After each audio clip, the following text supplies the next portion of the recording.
പ്രേമവതി തീ തീ നീ എന്നുള്ളിനുള്ളിൽ തീ ഭാനുമതി നീ നീ വാനിൽ കാണും ചന്ദ്രമുഖി പൊട്ടാസ് പൊട്ടി വീണ നഞ്ചകത്ത് വന്നിരുന്നു പുട്ടുപോലെ പട്ടുനൂല് കെട്ടിയിട്ടുവോ കിട്ടാത്ത മുന്തിരിക്ക് പിന്നിൽ വന്ന പമ്മി നിന്ന് വട്ടമിട്ട് കിട്ടുമെന്നൊരാശ കൂടിയോ താഴെ വന്ന നിലവേ ഓ താഴുവീണ നിധിയേ ഓ ആഴമുള്ള നദിയേ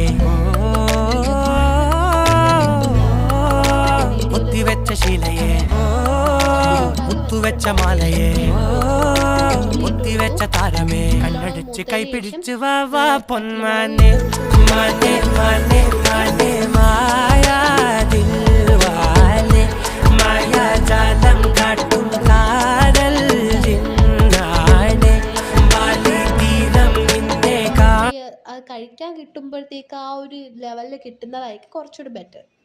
എന്നിട്ട് നമ്മൾ പച്ചമുളക് കൂടെ ഇട്ട് കൊടുത്ത് നല്ല രീതിയിൽ വശക്കിയതിന് ശേഷം ഉപ്പ് കൂടെ ഇട്ട് കൊടുത്തിട്ട് വശക്കിയിട്ട് മൂടി വെക്കുന്നുണ്ട്. അപ്പോഴത്തേക്ക് നമ്മൾ നേരത്തെ തണുക്കാൻ വെച്ചിരുന്ന നമ്മൾ വറുത്ത തേങ്ങ ജാറിലേക്ക് ഇട്ട് കൊടുത്തതിന് ശേഷം മുളക് പൊടി 2 ടീസ്പൂൺ മല്ലിപ്പൊടി ഇട്ട് കൊടുക്കുന്നുണ്ട്. അതിനുശേഷം പുളി കൂടെ ഇട്ട് കൊടുത്തിട്ട് വെള്ളം ഒഴിച്ച് ആവശ്യത്തിനുള്ള വെള്ളം വേണം ഒഴിക്കാൻ. എന്നിട്ട് നമ്മൾ അത് അടിച്ചെടുക്കുന്നുണ്ട്.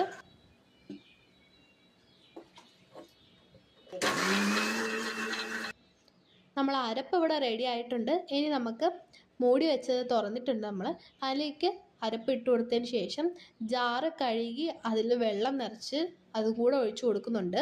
നല്ല രീതിയിൽ തന്നെ മിക്സ് ചെയ്തതിന് ശേഷം ആവശ്യത്തിനുള്ള ഉപ്പും കൂടെ ചേർത്ത് കൊടുക്കുന്നുണ്ട്. അപ്പോൾ ഇപ്പം നമ്മൾ സാധനം റെഡി ആയിട്ടുണ്ട്. എല്ലാവരും മസ്റ്റ് ട്രൈ ആണ്. എന്തായാലും നിങ്ങളുടെ അഭിപ്രായം താഴെ കമൻറ്റ് ചെയ്യാം.